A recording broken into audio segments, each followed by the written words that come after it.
କାଉର ବସା ଗପନା କାଉ ଗଛ ଉପରେ ବସାଟିଏ ତିଆରି କଲା। ଦିନେ କୋଇଲିଟି ଆସି ତା ବସାରେ ରହିଲା। କିଏ ବସା ତିଆରି କଲା? କାଉ ତିଆରି କଲା। କାଉ ବସାରେ କୋଇଲି ଆସି ରହିଲା। ଏହା ଦେଖି କାଉ ଚିନ୍ତାରେ ପଡ଼ିଲା। ସେ ତା ସାଙ୍ଗ ପାରା ପାଖରେ ପହଞ୍ଚି ସବୁ କଥା କହିଲା।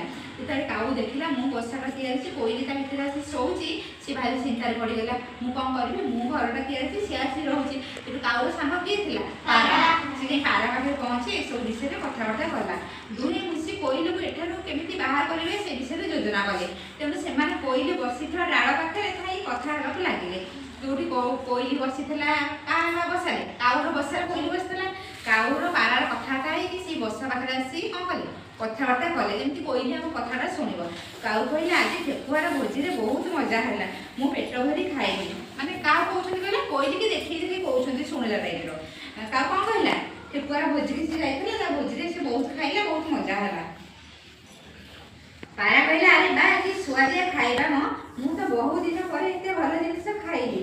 କାଉ କହିଲା, ମତେ ତ ସେଇ ସୁଆଦିଆ ହାଲୁଆ ଖାଇବାକୁ ପୁଣି ମନ ହେଉଛି। କାହାର କଥା କହିଲେ? କାଉର ପାରାର। କାହା ବାହାରକୁ ଯାଇଥିଲେ? ବିଲୁଆର ଭୋଜିରେ ଯାଇଥିଲା।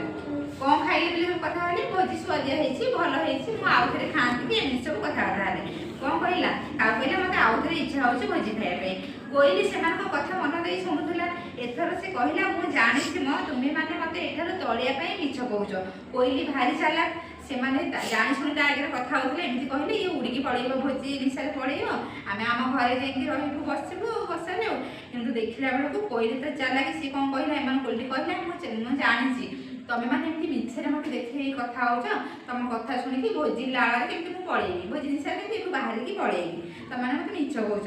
ମୁଁ ତ ଖାଲି ଟିକେ ଆରାମ ପାଇଁ ଏଠାରେ ବସିଥିଲି, ଏବେ ଯାଉଛି। ଏହା କହି ସେ ଉଡ଼ି ଚାଲିଗଲା। ସେଠୁ କୋଇଲି କ'ଣ କହିଲା?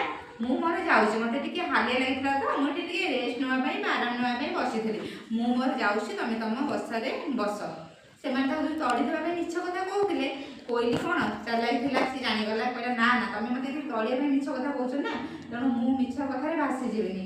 ମୁଁ ଜାଣିଛି ଏସବୁ ମିଛ, ଭୋଜି ଭାତ କିଛି ନାହିଁ, ମୁଁ କେବଳ ହେଉଛି ତଳିକି ମତେ ହାଲିଆ ଲାଗିଲା ବୁଲି ବୁଲିକା ଟିକେ ବସି ପଡ଼ିଛି ତମ ବସାରେ, ତାପରେ ମୁଁ ତୁମର ପଳଉଛି, ତମେ ତମ ଘରେ ବସାରେ ରୁହ।